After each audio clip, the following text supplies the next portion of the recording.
सोनापुर गांव में दीनू अपने परिवार के साथ बड़े आनंद से रहता था। उसका परिवार खुशहाल था। उसका एक पुरखों का घर था जो बड़ा ही सुंदर और कीमती था।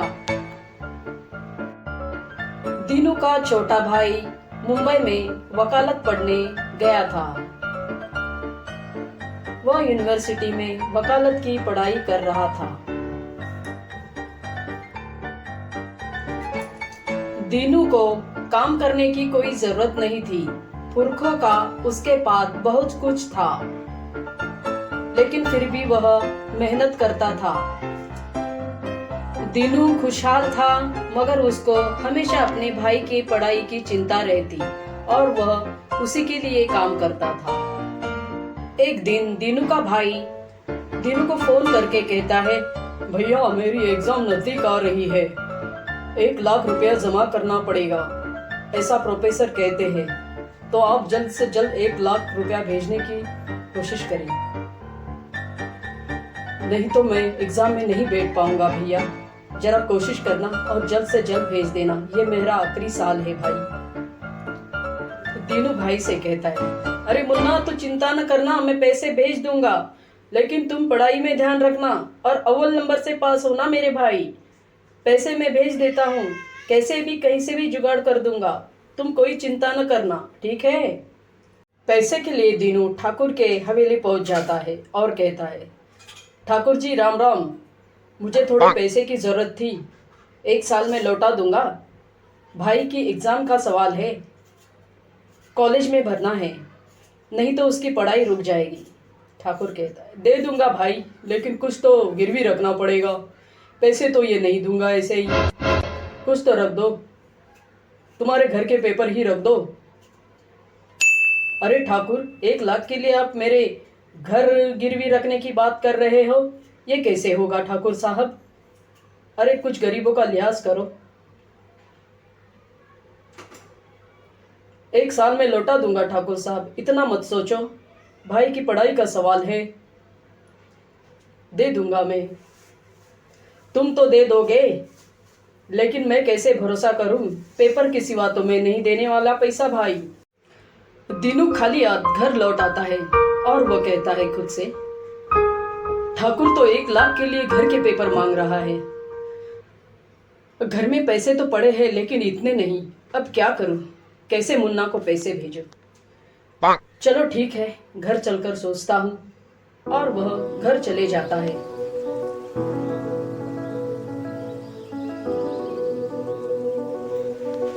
दीनू घर आके अपनी पत्नी से बात करता है, ठाकुर के यहाँ गया था, कुछ पैसे की जरूरत आन पड़ी, मुन्ना का फोन आया था, एग्जाम में बैठना है, 1 लाख रुपया जमा करना पड़ेगा, तभी वो परीक्षा में बैठ सकता है।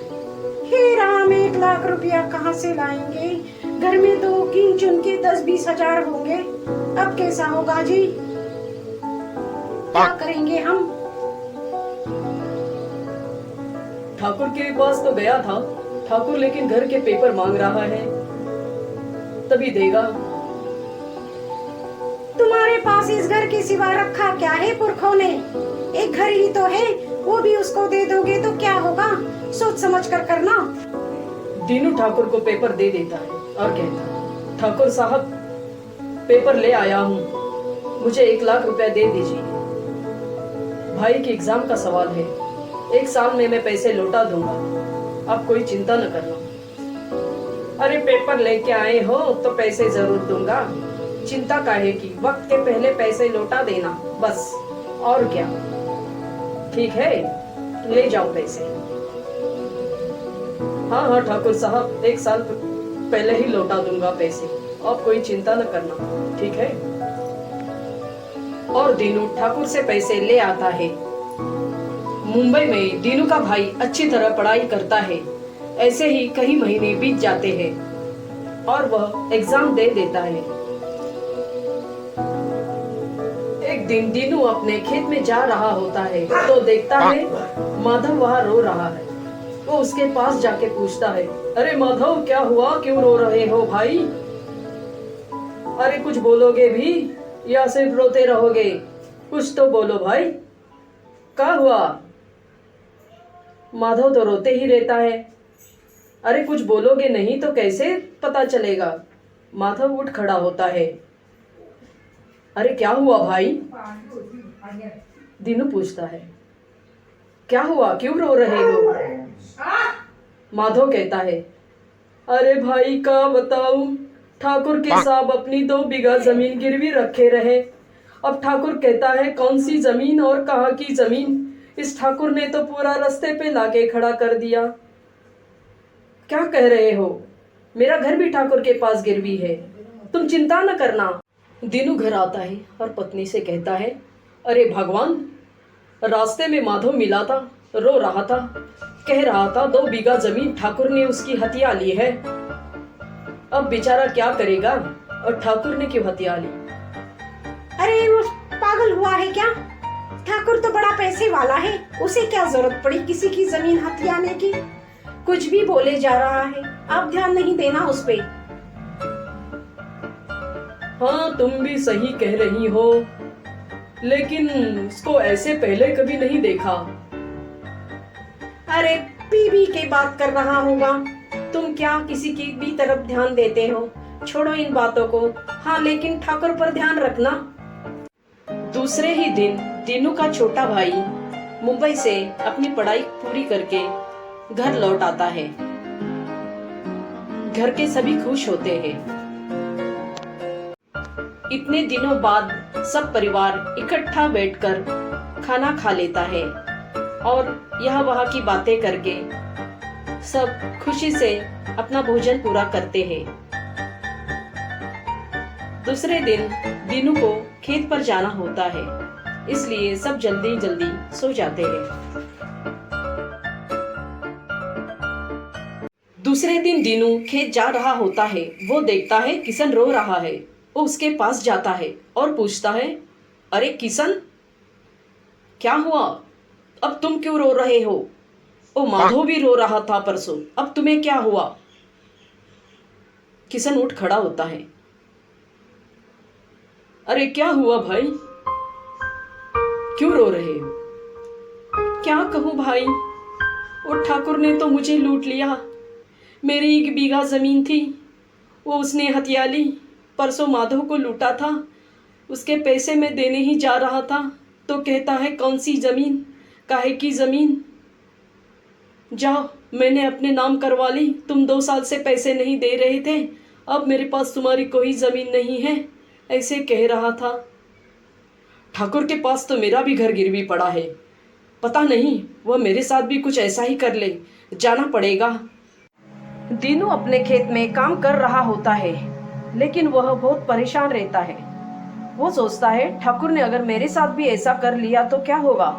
वो बहुत टेंशन में आ जाता है। दीनू ठाकुर से मिलने जाता है और कहता है, ठाकुर साहब, पैसे का बंदोबस्त कर दिया है मैंने, 2-3 रोज आके मैं आपके पैसे लौटा दूंगा, मेरे पेपर तैयार रखना। ठीक है ठाकुर साहब। 1 साल के बाद अभी मुंह दिखा रहा है दीनू, महीने का ब्याज भी बराबर से नहीं दिया। अरे काहे का घर और कौन सा घर, मैं तो तुम्हें नहीं दूंगा, अब मैं वो घर मेरे नाम करवाऊंगा। अरे ऐसे कैसे नाम करवाओगे, मैं लौटा रहा हूँ ना पैसे, ऐसे नहीं कर सकते। माधव और किशन भी यही कह रहा था, तुम यही काम करते हो, लोगों का धन लूटते हो, जमीनें लूटते हो, घर लूटते हो, तुम अच्छे इंसान नहीं हो, मैं तो तुम्हें नहीं छोड़ूंगा। अरे जाओ जाओ, तुम्हें जो करना है कर लो, मैं किसी से नहीं डरता, जाओ जो करना है कर लो, चलो जाओ यहाँ से। अरे किशन वाह और माधव, उस ठाकुर ने तो मुझे भी ठग दिया रे। वो मुझे भी मेरे घर के पेपर वापस नहीं दे रहा, कह रहा है तूने पैसे नहीं दिए। अरे वो ठाकुर वैसा ही है रे दीनू, क्या करे उसका। हाँ कुछ तो करना ही पड़ेगा। उसको तो यूं नहीं छोड़ेंगे, उसको तो अच्छा मजा चकाएंगे हम। तुम एक काम करना, शाम को मेरे घर आ जाना, हम सब मिल के सोचते हैं। क्या सोचेंगे भाई? आ तो जाएंगे हम शाम को तुम्हारे घर। हाँ आ जाना, हम सब मिल के सोचते हैं उस ठाकुर को कैसा मजा चकाना है। कुछ तो करना ही पड़ेगा भाई, वरना हम अपने घर से और जमीन से भी हाथ धो बैठेंगे। करना तो पड़ेगा ही दीनू भैया, हाँ हाँ करना तो पड़ेगा ही। हम आते हैं शाम को। शाम को सब दीनू के घर इकट्ठा होके मिलते हैं। दीनू कहता है, अरे किशन और माधव, क्यों न हम ठाकुर से विनती करें, उसे फिर से समझाए कि भाई हमारी ज़मीन घर हमें लौटा दे, हम गरीब है, तुम ऐसा न करना, तुम्हें दुआ लगेगी। हम उसे प्यार से समझाएंगे।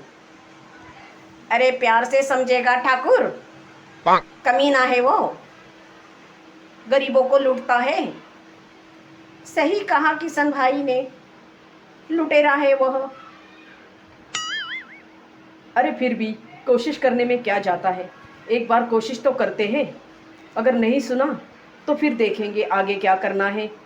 क्या बोलते हो, चले? चलो चलो, यही करेंगे हम। सब ठाकुर के यहाँ पहुंच जाते हैं। दीनू कहता है, हमारी जमीनें और घर हमें लौटा दे, वरना हमारे पुरखों की आत्माएं तड़प उठेंगी और आपको तकलीफ देंगी, आपको जीने नहीं देंगी। अरे जाओ जाओ, मुझे क्यों डरा रहे हो? डरा नहीं रहे ठाकुर साहब, मैं नहीं डरता। वह झगड़ा हो जाता है। ठाकुर साहब, हमारे पुरखों की आत्माएं तड़प उठेंगी तो आपको सोने नहीं देंगी, खाने नहीं देंगी। मुझे डराओ मत दीनू। हाँ ठाकुर, कल से तुम्हारे दिन बिगड़ जाएंगे ठाकुर।